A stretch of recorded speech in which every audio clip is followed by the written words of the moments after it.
Are you ready to continue practicing for your CAPM and PMP exam? In today's video, we're continuing with part 2 of testing your knowledge in integration management so you can pass and dominate your CAPM and PMP exam.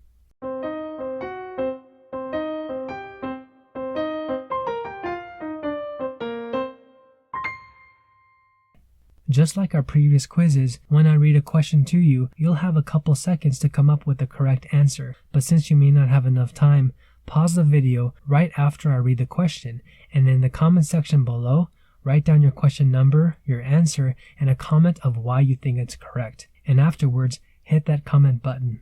Be sure to stay until the end of the video for an analysis of how well you did and what areas you should focus on leveling up for your exam. So without further ado, let's get started.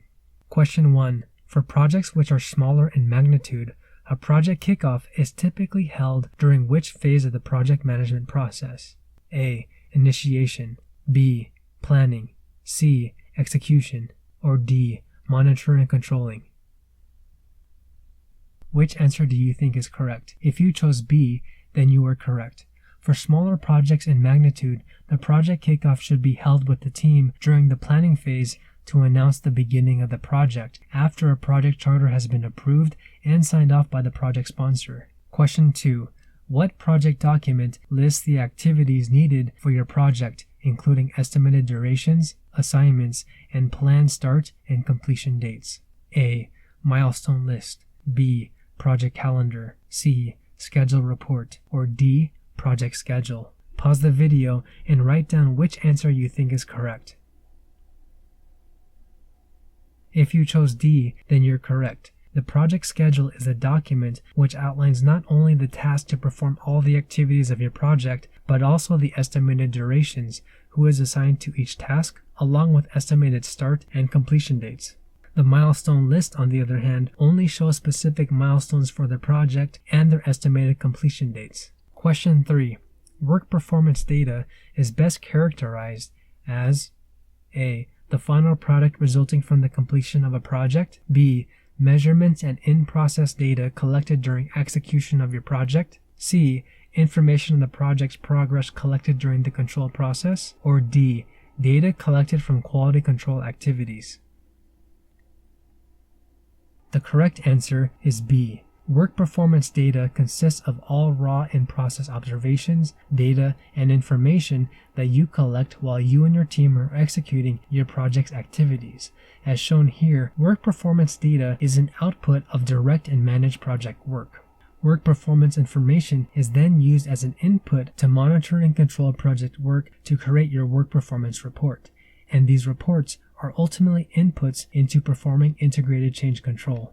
Question 4. The basis of estimates is best described as A. Determining if a project is within the appropriate budget tolerance range, B. Showing who is responsible for correcting and resolving issues, C. Outlining how estimates are calculated for durations, cost, and resources which can be used to make decisions for addressing any variances in the project, or D. Assessing the impact of change on a project scope.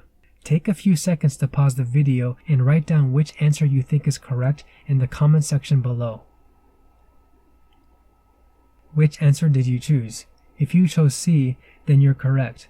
The basis of estimates is used to document how we come up with our estimates for our cost and the durations for our project. Techniques that we can use include analogous or parametric estimation, rough order of magnitude, and of course, historical information. This can include information such as our assumptions, constraints, range or accuracy, and our confidence level.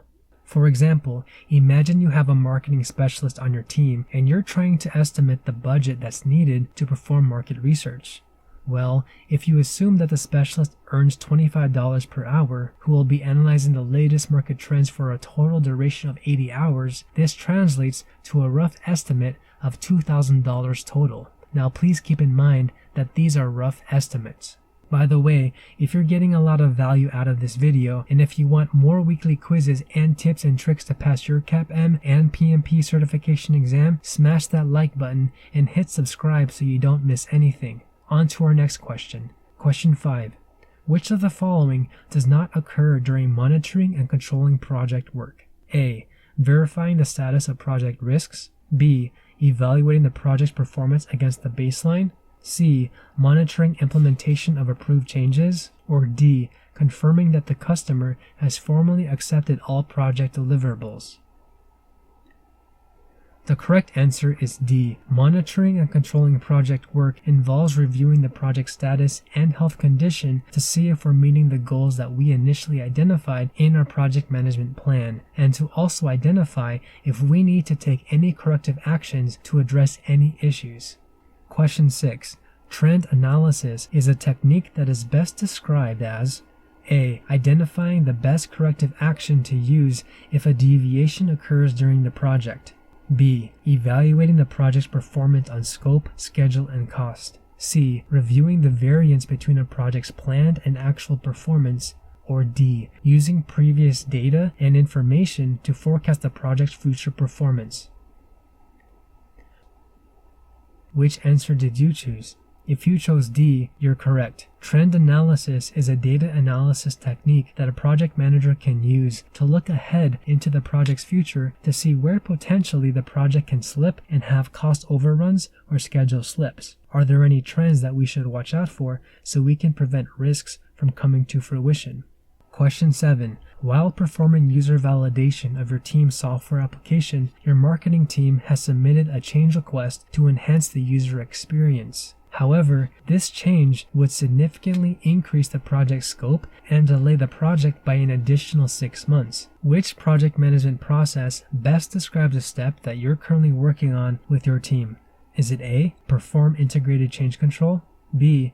Monitor and control project work, C. Manage project knowledge, or D. Monitor stakeholder engagement? The correct answer is A. Performing integrated change control, because we're in the process of reviewing change requests and approving and managing changes which may impact the project's baseline for scope, schedule, and cost. So how did you do? Which section did you score the highest in, and which section did you score the lowest in? Let me know in the comment section below.